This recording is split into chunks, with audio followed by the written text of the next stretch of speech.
Hello friends, welcome back to my channel high IQ education. दोस्तों, आज की class में हम बात करने वाले हैं 69th बीपीएससी का जो GS1 का एग्ज़ाम हुआ है आज, उसके बारे में हम डिस्कस करने वाले हैं। इसके पहले वाले वीडियो में मैंने जो 67th बीपीएससी के क्वेश्चंस और 68th बीपीएससी के क्वेश्चंस थे उन सब को डिस्कस किया था और किस तरीके से जो ट्रांजिशन हुआ था 67 से लेके 68th का बीपीएससी का क्वेश्चन पूछने का जो तरीका था, किस तरीके से बदला था, तो वो सारे फैक्टर्स हमने देखे थे। दोस्तों, इस बार गनीमत ये है कि जो 69th का पेपर आया है GS1 का, अगर आप उसको कंपेयर करेंगे 68 से, तो ये पेपर थोड़ा सा उससे इजी है, क्योंकि वो पेपर बहुत ही ज़्यादा लेंदी पूछा गया था।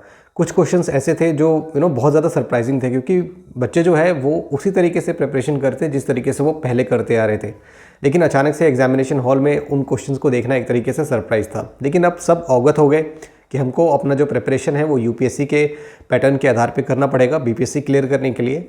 इसलिए 69th में बच्चों ने उस तरीके से तैयारी की और जब एग्ज़ाम देने गए तो पेपर भी लगभग आप मान के चलिए वैसा पूछा ही गया है, लेकिन उसके कंपैरिजन में अगर आप बात करेंगे 68 से, तो ये पेपर थोड़ा सा ईजी है।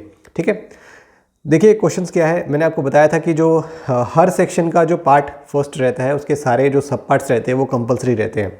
तो क्वेश्चन नंबर 1 का यहाँ 5 सब पार्ट है, ये आपको सभी करने हैं। हर सब पार्ट के लिए जो है वो 2-2 पेज छोड़े गए हैं, यानी कि 10 पेज जो है क्वेश्चन नंबर 1 के लिए छोड़ा जाता है। तो इसमें जो फर्स्ट क्वेश्चन का पहला पार्ट है, इंडियन काउंसिल एक्ट 1892 के बारे में पूछा गया है। लास्ट में याद करिए जो पिछला वाला पेपर हुआ था गवर्नमेंट ऑफ इंडिया एक्ट 1858 के बारे में पूछा गया था। तो ये जो एक्ट्स हैं ना, ये सारे आपको याद करने पड़ेंगे, ओके, क्योंकि वो शॉर्ट्स में पूछ रहे हैं।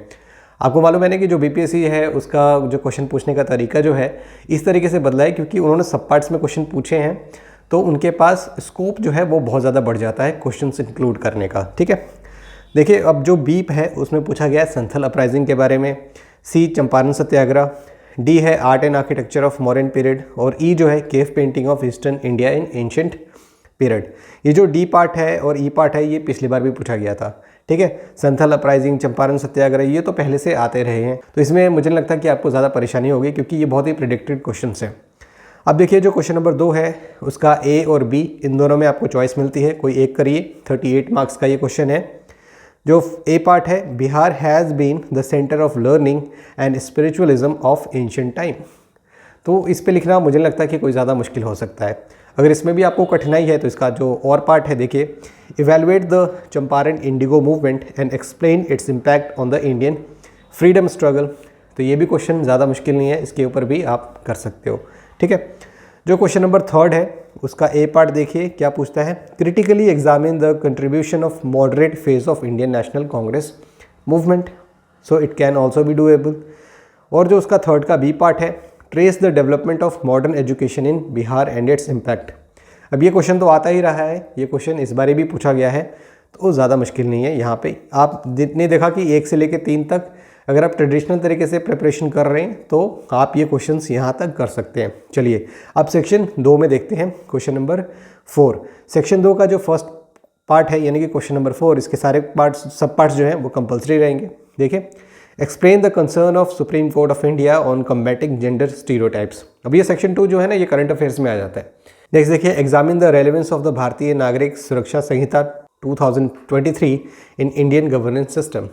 आपको मालूम है ना, जो आईपीसी हम पढ़ते थे, सीआरपीसी एक्ट जो पढ़ते थे, वो सब अब चेंज हो चुके हैं। इसको चेंज करके जो है गवर्नमेंट अब नए एक्ट लेके आई है, उसके बारे में पूछा गया है। बहुत सारे लोगों ने इसको जो है वो GS2 का पार्ट समझ के पढ़ा होगा, लेकिन मैंने आपको बताया था कि इस तरह के क्वेश्चन जो है वो GS1 में आने के चांसेस हैं, क्योंकि पिछली बार भी जो है वो इलेक्शन कमीशन के बारे में पूछा गया था GS1 में। ठीक है, तो इस बारे में आप देखिए जो ये जो एक्ट है वो पूछ लिया गया है। नेक्स्ट है जो सी पार्ट है, evaluate the role of artificial intelligence in decision making process of the legislative institutions. आपको लग सकता है कि ये टेक्नोलॉजी वाला पार्ट है, क्योंकि आर्टिफिशियल इंटेलिजेंस के बारे में पूछ रहे हैं। देखिए यहाँ पे बहुत ही ज़्यादा स्पेसिफिक है लेजिस्लेटिव इंस्टीट्यूशंस में, जैसे सुप्रीम कोर्ट में किस तरीके से इसका इस्तेमाल किया जा सकता है, तो उसके बारे में पूछा गया, क्योंकि आर्टिफिशियल इंटेलिजेंस ऐसी चीज़ है जो हर फील्ड में जो है इसका उपयोग लाया जा रहा है। हाल ही में किसी कोर्ट ने जो है वो फैसला भी सुनाया था आर्टिफिशियल ChatGPT की मदद से, तो उसके संदर्भ में ये क्वेश्चन पूछा गया है। Describe the parameter and impacts of global wage report 2022 and 23। Next देखिए, what are the basic provision of foreign trade policy 2023 regarding export promotion initiative in India. और ऐसे ही क्वेश्चन जो है 68th बीपीएससी में भी पूछा गया था। ओके, अब क्वेश्चन नंबर 5 देखिए, उसका आपको मालूम है 2 पार्ट मिलेगा, इन दोनों में से चॉइस मिलेगी। फर्स्ट पार्ट है provide a brief overview of the Manipur crisis, in your view what could be the potential repercussion of this ethno-religious conflict on the landscape of national politics। इसके ऊपर आपको कमेंट करना है, बहुत ही प्रेडिक्टेड है। और चॉइस में क्या आपको मिला है, how does India's leadership within the G20 reflect its commitment to upholding the ancient philosophy of Vasudhaiva Kutumbakam, the world is one family, explain the ways in which India's approach aligns with its philosophy and contributes to global cooperation and development through its role in G20। यानी में बहुत बड़ा question है, लेकिन ये भी predicted question है, ठीक है। नेक्स्ट देखिए क्वेश्चन नंबर 6 का ए और बी, इसमें आपको चॉइस दिया गया है, कोई एक करना है।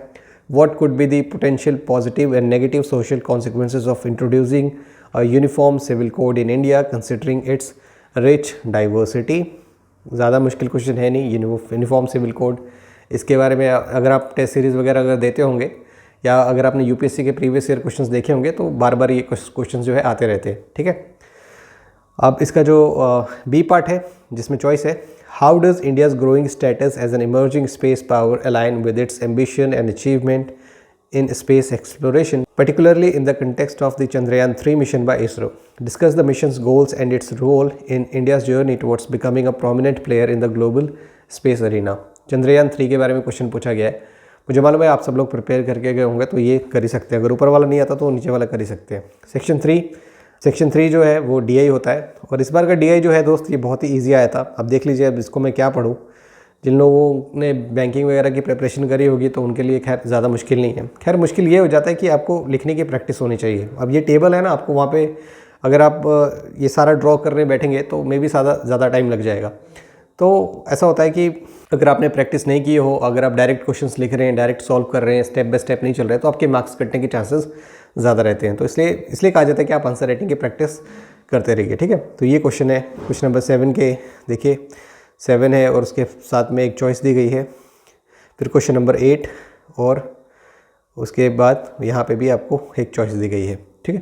तो ये क्वेश्चन है, आप देख लीजिएगा, यहाँ पे मैंने क्वेश्चन जो है आपकी स्क्रीन पे है सारे, तो ये आप देख लीजिए। और ये हमारा GS 1 था। तो यही दोस्त आज का GS 1 का पेपर।